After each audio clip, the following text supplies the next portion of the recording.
K J Jacob, ഇവിടെ ഒരു ബൂമുണ്ട് എന്നുള്ളതൊരു PR എക്സസൈസിന്റെ ഭാഗമാണോ? ഇപ്പോൾ തിരുവനന്തപുരം MP തന്നെ ഈ സർക്കാരിനെ കുറിച്ച്, അതായത് അദ്ദേഹത്തിന്റെ എതിർ മുന്നണിയുടെ സർക്കാരിനെ കുറിച്ച് the vision and intention are admirable എന്ന് പറയുന്ന നിലയിലേക്ക് ഇവിടെ ഒരു വലിയ തോതിലുള്ള മാറ്റം, ഒരു വലിയ ചേഞ്ച് സംഭവിച്ചുകൊണ്ടിരിക്കുകയാണ്. അതിന്റെ രാസത്വരകങ്ങളാകണം മറ്റെല്ലാവരും.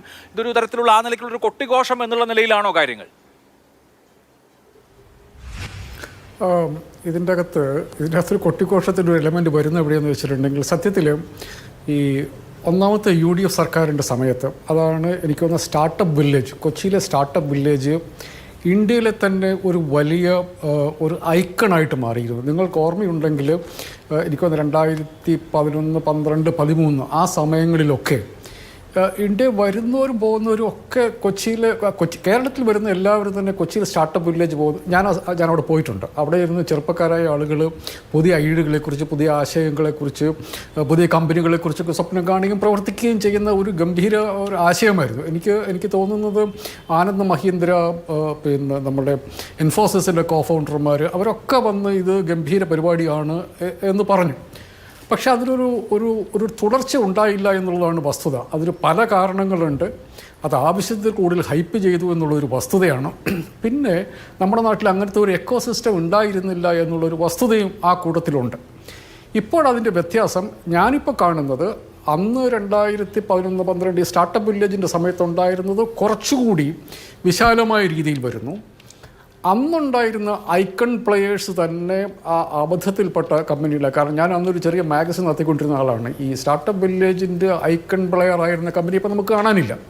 അതേസമയം ജോയി സെബാസ്റ്റിനെ പോലെയുള്ള കമ്പനികൾ, അവരാണ് ഇന്നിപ്പോൾ കേരളത്തിലെ സ്റ്റാർട്ടപ്പുകളെ മുമ്പോട്ട് കൊണ്ടുപോകുന്നത്. അവരൊക്കെ അധികം താമസിയാതെ പിന്നെ യൂണിക്കോൺ കമ്പനികളാകുന്ന നമ്മുടെ വാല്യുവേഷൻ മുമ്പോട്ട് കൊണ്ടുപോകാൻ വേണ്ടി പോകുന്ന, നമ്മുടെ രാജ്യത്തെ മുഴുവൻ അറിയപ്പെടുന്ന പിന്നെ ഒരു കമ്പനിയായി, ഒരു പ്രോഡക്റ്റ് കമ്പനിയായി മാറിക്കൊണ്ടിരിക്കുകയാണ്. അപ്പം അതിൻ്റെ അകത്തൊരു ക്വാളിറ്റേറ്റീവ് അന്ന് വന്നത്, എനിക്ക് തോന്നുന്നു അന്ന് ഞാൻ ഈ മന്ത്രിമാരും ഇതുമായിട്ട് ബന്ധപ്പെട്ട ഉദ്യോഗസ്ഥന്മാരൊക്കെ സംസാരിക്കും, അവർക്ക് തന്നെ വളരെ കൃത്യമായിട്ടൊരു ധാരണയില്ല ഇത് എങ്ങോട്ടാണ് പോകുന്നത്. അവരൊക്കെ പരമാവധി സഹായിച്ചിട്ടുണ്ട്. ഞാൻ ഈ UDFകാരിരുന്നത് ഇങ്ങനെ നെഗറ്റീവ് പറയുമ്പോൾ ഞാൻ ആലോചിക്കുന്നത്, സത്യത്തിൽ ആ സർക്കാർ വളരെയധികം പ്രോത്സാഹിപ്പിച്ച ഒരു സംഭവമായിരുന്നു. പക്ഷേ അതിനൊരു തുടർച്ച ഉണ്ടായില്ല. അതൊരു 2014 ആയപ്പോഴത്തേക്കും അത് ആ ഫിസിൽ ഔട്ടായി പോയി എന്നുള്ളതാണ്. പിന്നെ അതിനൊരു തുടർച്ച ഉണ്ടായില്ല.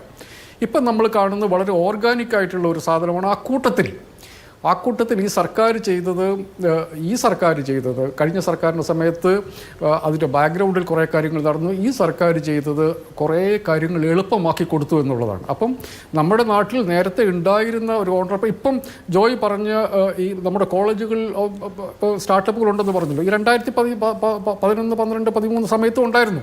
ഈ പല കോളേജുകളിലും കൊച്ചു സ്റ്റാർട്ടപ്പുകൾ ഉണ്ടായിരുന്നു. പക്ഷേ നമുക്കതിന് മുമ്പോട്ട് കൊണ്ടുപോകാൻ വേണ്ടി പറ്റിയില്ല, ഫോർ വാട്ട് എവർ റീസൺസ്. ഇപ്പം സർക്കാർ അതിൻ്റെ പുറകെ ഉണ്ട്, അവരെ ഫെസിലിറ്റേറ്റ് ചെയ്യാൻ വേണ്ടി പുറകെ ഉണ്ട്.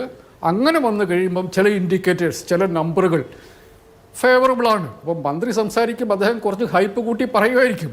അതിനെ നമ്മളിങ്ങനെ വട്ടത്തിലിരുന്ന് ചീത്ത വിളിക്കേണ്ട ആവശ്യമൊന്നുമില്ല. കാരണം പല ഇനീഷ്യേറ്റീവുകൾ മുമ്പോട്ട് കൊണ്ടുപോകാൻ പറ്റാത്ത ആളുകളാണ് നമ്മൾ. ഇന്ത്യയിലിപ്പോൾ നോക്കൂ, കെൽട്രോൺ, അതല്ലെങ്കിൽ തോഷിബ, ടെക്നോ പാർക്ക്, ഈ സ്റ്റാർട്ടപ്പ് വില്ലേജ്, ഇതൊന്നും മുമ്പോട്ട് കൊണ്ടുപോകാൻ പറ്റാത്ത ആളുകളായിരുന്നു നമ്മൾ. Techno park 91 തുടങ്ങുന്നതാണ്. പക്ഷേ IT ബൂമിൽ നമ്മൾ പുറകിലായിപ്പോയി. 91 ടെക്നോ പാർക്ക് തുടങ്ങിക്കഴിഞ്ഞിട്ട് അതിന് ശേഷം വന്ന ഹൈദരാബാദിലെ ബൂം സംഭവിക്കുമ്പോൾ ഞാൻ ഹൈദരാബാദിൽ ജോലി ചെയ്യുന്ന ആൾക്കാരാണ്. സർക്കാരിൻ്റെ ഭീകരമായിട്ടുള്ള പിന്തുണ, അത് അങ്ങ് പറയണ്ട. ഇന്ത്യയിൽ ആര് വന്നാലും അവിടെ കൊണ്ട് ഹൈടെക് സിറ്റി ഒന്ന് കാണിക്കുക എന്നുള്ളത് ചന്ദ്രബാബു നായിഡുവിൻ്റെ പ്രധാന കൃഷിയായിട്ട് അങ്ങനെ തന്നെ പറഞ്ഞ് വലുതാക്കിയ ഒരു നഗരമാണ് ഹൈദരാബാദ്. എങ്ങനെയാണ് ഭരണാധികാരികൾ അവരുടെ പ്രോജക്റ്റുകളെ സെല്ല് ചെയ്യുന്നതെന്ന് ചന്ദ്രബാബു നായിഡു ചെയ്യുന്നത് ഞാൻ കണ്ടിട്ടുണ്ട്. അപ്പം ഇത് നമുക്ക് പലതും തുടർച്ചയില്ലാതെയായിപ്പോയി. ഇതിന് തുടർച്ച ഉണ്ടാകണം എന്ന് നമ്മൾ സർക്കാരിനോട് ആവശ്യപ്പെടുകയാണ് ചെയ്യേണ്ടത്. ഇതിന് നിങ്ങൾ എന്താണ് ഇതിനു വേണ്ടി കൂടുതലായിട്ട് ചെയ്യാൻ വേണ്ടി പോകുന്നത്, എങ്ങനെയാണ് അടുത്ത ലെവലിലേക്ക് കൊണ്ടുപോകാം. അതല്ലാതെ ഇതെല്ലാം തെറ്റാണ്, ഇതിലൊന്നുമില്ല, ഇതിൽ പുതിയതായിട്ടൊന്നുമില്ല, സ്റ്റാർട്ടപ്പ് എവിടെ, എൻ്റർപ്രൈസ് എവിടെ, കേരളത്തിൽ വ്യവസായം പറ്റില്ല, ഇങ്ങനെ പറഞ്ഞ് നെഗറ്റീവ് അടിക്കുന്നതിനേക്കാളും നല്ലത് നമ്മുടെ ചരിത്രം കൂടി നമ്മൾ അറിഞ്ഞിട്ട് വേണം സംസാരിക്കാൻ വേണ്ടിയിട്ട്. പല ഇനീഷ്യേറ്റീവുകളും മുമ്പോട്ട് കൊണ്ടുപോകാൻ പറ്റാത്ത ഒരു സംസ്ഥാനമാണിത്. ഈ സർക്കാർ അത് ചെയ്യുന്നുണ്ടെങ്കിൽ നിങ്ങൾ ചെയ്യുക, ഞങ്ങൾ കാണട്ടെ എന്ന് പറഞ്ഞെങ്കിലും നിൽക്കാനുള്ള മര്യാദ നാട്ടുകാർ കാണിക്കേണ്ടതുണ്ട്.